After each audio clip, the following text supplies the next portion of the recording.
시작하기에 앞서 구독과 좋아요 안 하셨다면 구독과 좋아요 꼭 한 번씩 부탁드립니다. 구독과 좋아요는 크리에이터에게 큰 힘이 됩니다. 제게 큰 힘을 주셔서 감사드리며 바로 시작합니다. 스카이스포츠의 오원 하그리브스가 차기 시즌 프리뷰 중 손흥민은 이적하는 것이 좋을 것 같다고 발언하며 큰 화제가 되고 있는데요. 자세한 내용 살펴보겠습니다. 토트넘은 바이어 레버쿠젠의 탑소바와 볼프스부르크의 판대 벤에 대한 강한 관심을 가지고 있는데 둘 다 포스테코글루이 시스템 과축구에 적합한 것으로 간주됩니다. 풋볼 런던은 풀럼의 수비수인 25세의 아다라비오가 클럽의 잠재적인 목표 목록에서 가장 높은 위치를 차지하고 있다고 보도했는데요. 아다라비오는 맨체스터 태생의 선수로서 많은 박스를 찍었고 특히 풀럼과의 계약 기간이 1년이 남아있는 터라 그의 이적료가 다른 두 센터백보다 적을 수 있다는 것을 의미합니다. 전 맨체스터 시티 아카데미 센터백은 마르코 실바의 백라인 내에서 수비 통계로 큰 인상을 남겼고 발밑에서 공을 쉽게 사용할 수 있어 짧고 날카로운 패스로 공을 빠르게 재활용해야 하는 포스테코글루의 수비에 강력한 가능성을 보여주었습니다. 여기에 스카이스포츠의 오원 하그리브스의 발언이 화제가 되고 있습니다. 현재 케인의 뮌헨 이적설로 뜨거운 요즘, 주급 2위 토트넘 에이스 손흥민의 차기 행선지에 대한 이야기도 많아지고 있습니다. 손흥민 차기 행선지에 대한 소신 발언을 이어가며 화제가 되고 있습니다. 가장 먼저 해리 케인은 현재 독일에 거한 바이에른 뮌헨 이적설이 뜨거운 상황입니다. 마지막 최후 1330억 원을 제시하였고 레비 회장이 타리그 구단 1300억 원 이상의 조건에 모두 부합되는 상황이라 초미의 관심인 상황입니다. 해리 케인은 영국 내의 최다 득점 기록에 도전하고 있어 영국팀 이외에는 생각하지 않고 있었으나 1년을 더 기다려야 하는 상황이라 독일의 바이에른 뮌헨과의 개인 합의에 고심 끝에 합의하였다고 전해지고 있습니다. 과연 레비 회장이 1년을 버티면서 케인을 활용하고 이적료 없이 해리 케인을 놓아줄 건지 뮌헨에 1330억 원을 받고 팔지 귀추가 주목되고 있습니다. 오원 하그리브스는 지난 시즌 손흥민은 득점 왕임에도 불구하고 메잘라 역할을 수행하며 자신의 본연의 임무에 집중하지 못했다. 콘테는 3백을 사용하며 윙백에게 왼쪽 공격을 맡기고 왼쪽 공격수가 메잘라 역할을 하게 하는 등 시대착오적인 전술을 감행하였다. 이탈리아 리그에서 그 당시엔 통했던 것이고 이제는 프리미어리그에서 통하지 않는다는 것을 보여줬다. 많은 전문가들도 콘테의 전술에 실망하였고 이후에도 변화하지 않는 모습에 더 큰 실망을 했다. 이제 해리 케인은 트로피를 위해 떠나려는 움직임을 보이고 있다. 팀에 대한 애정과 충성심이 높은 손흥민조차도 다음 시즌에는 팀을 떠나는 것을 고려할 것이다. 해리 케인 없이 최전방을 책임질 수 있는 선수이나 지원이 약할 것이다. 메디슨이 토트넘을 온 것은 매우 좋은 소식이나 수비진부터 허리라인에 큰 변화가 필요한 스쿼드이다. 28명이나 있으나 최소 7명은 방출되어야 하고 이후 수비진, 허리라인의 수준 높은 선수가 수급되지 않는다면 다시 토트넘은 7, 8위에 그칠 가능성이 농후하다. 포스테코글루 감독은 셀틸과 아시아의 훌륭한 업적을 거둔 감독이나 여기는 프리미어리그이다. 프리미어리그 초짜 감독에게 첫 시즌부터 챔스 진출권을 바란다는 것 자체가 잘못된 것이다. 토트넘은 7위나 8위에 안착하는 것이 최상의 시나리오다. 손흥민은 더 안정된 팀으로 떠나는 것이 본인의 커리어를 위해 좋다고 생각한다. 물론 결정은 손흥민에게 달려있다. 또한 나는 팀의 내부 사정을 모른다. 팬으로서 이야기한 것이다. 라고 발언하였습니다. 여기에 데일리메일은 토트넘의 손흥민은 2025년 계약기간 만료로 올해 여름이 이적하기에 가장 적기인 상황이다.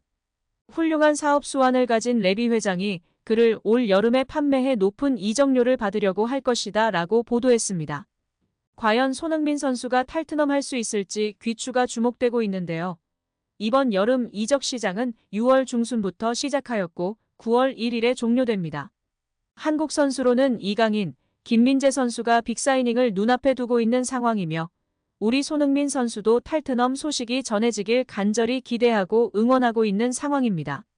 한편 괴물 엘링 홀란드의 자기 관리에 맨체스터 시티의 동료 잭 그릴리쉬도 혀를 내둘렀고 손흥민이 소환되며 화제가 되고 있습니다. 이번 시즌 맨시티의 유니폼을 입은 홀란드는 잉글리시 프리미어리그에서만 35골을 넣었고 국내 컵 대회까지 합치면 37경기 39골을 넣었습니다. 경기당 1득점을 상회하는 대단한 골 결정력인데요. EPL 단일 시즌 최다 득점 기록도 갈아치웠습니다. 홀란드는 웨스트햄 유나이티드와의 경기에서 후반 25분 골키퍼의 키를 넘기는 깔끔한 칩샷으로 상대 골망을 갈랐습니다. EPL 레전드 앤디 콜과 앨런 시어러의 34골을 뛰어넘는 순간이었습니다. 게다가 홀란드는 두 선수와 달리 38경기 체제에서 해당 기록을 세웠습니다. 괴물 같은 득점 행진의 이면에는 철저한 자기 관리가 화제가 되고 있습니다. 홀란드는 체력 관리를 위해 신선한 간과 염통을 먹는 괴식에 가까운 식단으로 세간을 놀라게 한 적이 있습니다. 그 밖에 잠들기 2시간 전부터 블루라이트 차단 안경을 끼고 오후 10시 30분 이전에는 무조건 침대에 눕는 등 최상의 컨디션을 유지하기 위해 많은 반면으로 노력한다고 전해졌습니다. 그런 그가 이러한 자기 관리에 대해 영향을 준 사람이 손흥민이라고 밝히면서 팬들 사이에 크게 화제가 되고 있습니다. 홀란드는 영국 텔레그래프와의 인터뷰를 통해 자신의 자기 관리가 손흥민의 영향이 컸음을 밝히며 크게 화제가 되기도 했습니다. 잘츠부르크에 있을 때 희찬이랑 친하게 지냈어요. 희찬이를 통해 손흥민 선수에 관한 이야기를 많이 들었어요. 저도 자기 관리를 철저히 하는 편이라 희찬이랑 대화가 잘 통했는데 희찬이가 영향을 받은 인물이 손흥민이라고 하더라고요. 손흥민 선수의 어린 시절과 자기 관리 매일 훈련 등의 이야기를 들으며 역시나 했어요. 제가 해왔던 방식이 틀리지 않았음을 확신할 수 있었고 역시 월드클래스 공격수의 자기 관리에 대해 크게 감명받았고 저 또한 크게 도움이 되었어요. 라며 손흥민의 자기 관리가 자신에게 큰 유익이었음을 공개적으로 표명하였습니다.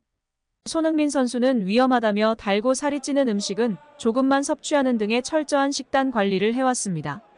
황희찬 선수도 나 혼자 산다에서 식단 관리를 한 것이 화제가 되기도 했고 그때에도 손흥민 선수가 큰 영향을 줬다고 했습니다. 손흥민 선수의 식단 관리는 다양한 다큐 채널과 뉴스 보도로 잘 알려진 사실입니다. 또한 유튜브 영국 남자 채널을 통해서도 공개된 적이 있는데 그때에도 많은 팬들이 정말 대단하다며 안쓰럽기까지 하다고 화제가 되기도 했었습니다. 뿐만 아니라 유소년 시절부터 레버쿠젠에 이적하고도 매일 슈팅 1000개씩 했던 개인 훈련 일화는 모든 선수들이 인터뷰로 존경심을 나타내기도 했습니다. 여기에 자기관리의 끝판왕 박지성 선수조차 축구 외적인 일 자기관리에 대해 내가 가르쳐 줄 건 하나도 없다라고 발언한 것이 화제가 되기도 했습니다. 또한 지난 코로나 대유행 시 영국 매체 풋볼 365에서는 코로나 상황에서 방역 수칙을 어기고 파티 등에 참석할 것 같지 않은 선수 1위로 손흥민을 뽑기도 하는 등 영국에서도 이미 유명한 상황입니다. 월드클래스가 그냥 탄생하지 않았죠. 정말 대단한 것 같습니다.